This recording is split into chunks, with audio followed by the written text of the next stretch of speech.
Assalamualaikum warahmatullahi wabarakatuh. Perkenalkan, nama saya Rusli dari kelas 30G akan memaparkan materi paragraf. Pengembangan paragraf. Pembagian paragraf, kesatuan kalimat dalam paragraf.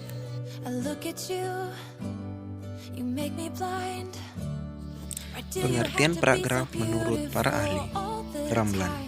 Paragraf adalah bagian dari suatu karangan yang terdiri atas sejumlah kalimat yang mengungkapkan satuan informasi dengan ide pokok sebagai pengendalinya. Handayani dan kawan-kawan. Paragraf adalah serangkaian kalimat yang saling bertalian untuk membuat sebuah ide atau gagasan baru. Wiyanto. Paragraf merupakan sekelompok kalimat yang saling berhubungan dan bersama-sama menjelaskan satu unit pokok pikiran.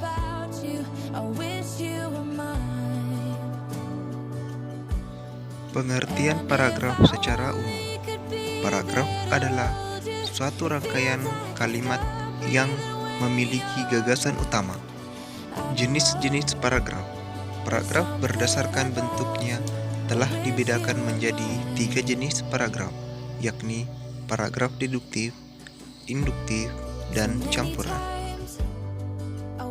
Sementara itu, menurut tujuannya, paragraf telah dibedakan menjadi 5 jenis, yakni paragraf narasi, argumentasi, eksposisi, deskripsi, dan persuasi. Paragraf dibuat dengan mengembangkan sebuah gagasan utama. Paragraf terhimpun atas beberapa kalimat yang bertautan membentuk suatu ide ataupun gagasan.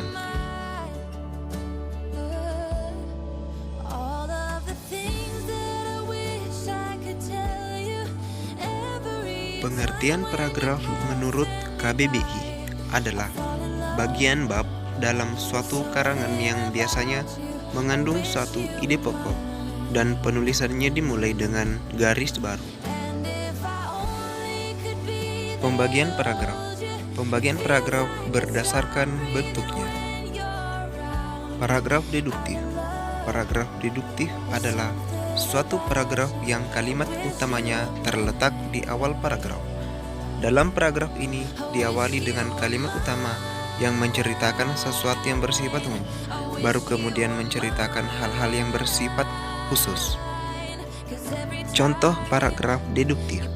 Satu-satunya bidang pembangunan yang tidak mengalami imbas krisis ekonomi sektor-sektor di bidang pertanian. Misalnya, perikanan masih meningkat cukup mengesankan, yaitu 6,65%. Demikian pula perkebunan yang meningkat 6,46%. Walaupun terkena kebakaran sepanjang tahun, sektor-sektor kehutanan masih tumbuh 2,95%. Secara umum, kontribusi dari sektor-sektor pertanian terhadap produk domestik bruto atau PDB meningkat dari 18,7% menjadi 18,04%.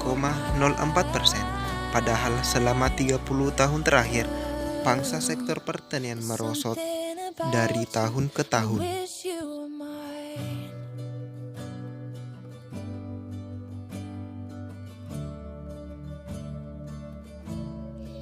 Paragraf induktif. Paragraf induktif adalah sebuah paragraf yang kalimat utamanya terletak pada akhir paragraf. Kalimat tersebut pada umumnya berisi sebuah kesimpulan dari gagasan-gagasan penjelas yang telah diuraikan. Contoh paragraf induktif. Baik di Indonesia maupun di negaranya sendiri, Shin-chan tidak dianggap sebagai role model yang baik buat anak-anak. Protes pun bermunculan. Ruang surat pembaca di koran-koran dipenuhi dengan keberatan para orang tua terhadap komik yang laris manis itu. Umumnya, surat itu datang dari kalangan ibu.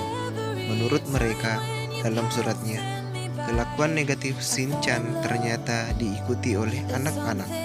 Shin-chan di mata para orang tua Indonesia adalah setan kecil penebar virus. Paragraf campuran. Paragraf campuran adalah sebuah paragraf yang gagasan utamanya berada pada awal kalimat pertama dan kalimat terakhir. Tetapi bisa juga dikatakan bahwa paragraf campuran adalah sebuah paragraf yang dimulai dengan mengemukakan kalimat utama dan diakhiri pula dengan kalimat utama. Contoh paragraf campuran. Dalam kehidupan sehari-hari, menurut manusia tidak dapat dilepaskan dari komunikasi. Kegiatan apapun yang dilakukan manusia pasti menggunakan sarana komunikasi, baik sarana komunikasi yang sederhana maupun yang modern. Kebudayaan dan peradaban manusia tidak akan bisa maju seperti sekarang ini tanpa adanya sarana komunikasi. Jenis-jenis paragraf menurut tujuannya.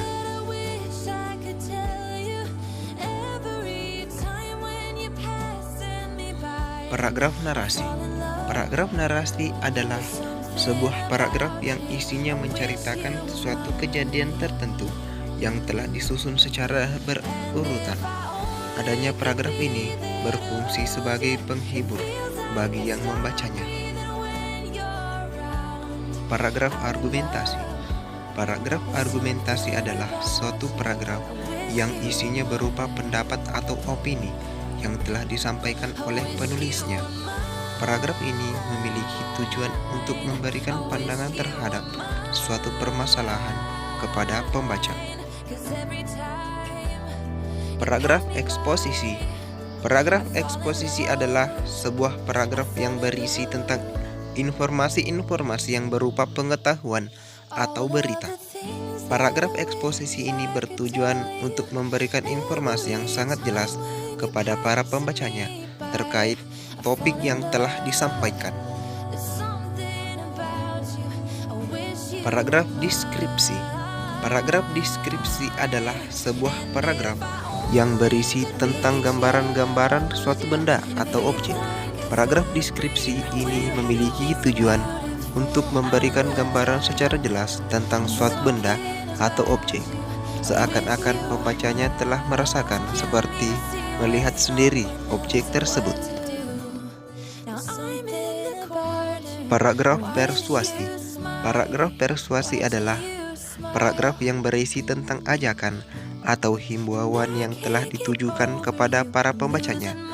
Paragraf ini memiliki tujuan sebagai pengaruh bagi pembacanya supaya mempercayai atau terpengaruh dengan apa yang telah disampaikan dari penulis di suatu tulisannya.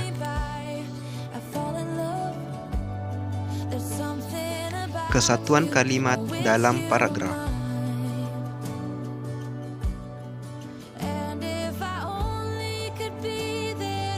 Kesatuan alinea.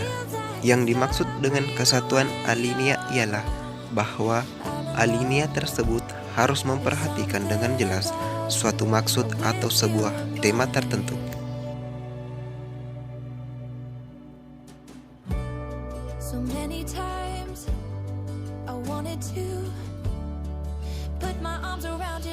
Terdapat 4 macam cara untuk menempatkan sebuah kalimat topik atau kalimat utama, yaitu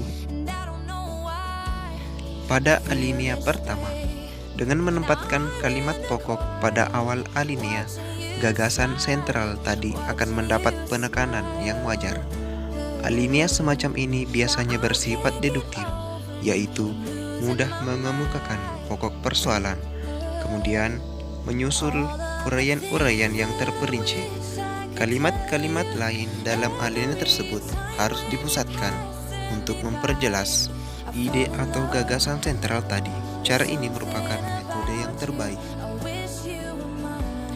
Pada akhir alinea, kalimat topik dapat pula ditempatkan pada bagian akhir dari alinea tersebut. Dalam hal ini alinea itu bersifat induktif. Cara ini lebih sulit tetapi lebih efektif, terutama dalam mengemukakan argumentasi. Pada awal dan akhir alinea, kalimat topik dapat pula ditempatkan pada bagian awal dan akhir dari alinea. Dalam hal ini, kalimat terakhir sering mengulangi gagasan dalam kalimat pertama dengan sedikit tekanan atau variasi. Pada seluruh alinea, kalimat topik atau kalimat utama dapat juga termuat dalam seluruh alinea. Alinea semacam ini terutama dijumpai dalam uraian-uraian yang bersifat deskripsi atau naratif. Itulah materi paragraf yang saya bawakan. Lebih kurangnya mohon dimaafkan. Wassalamualaikum warahmatullahi wabarakatuh.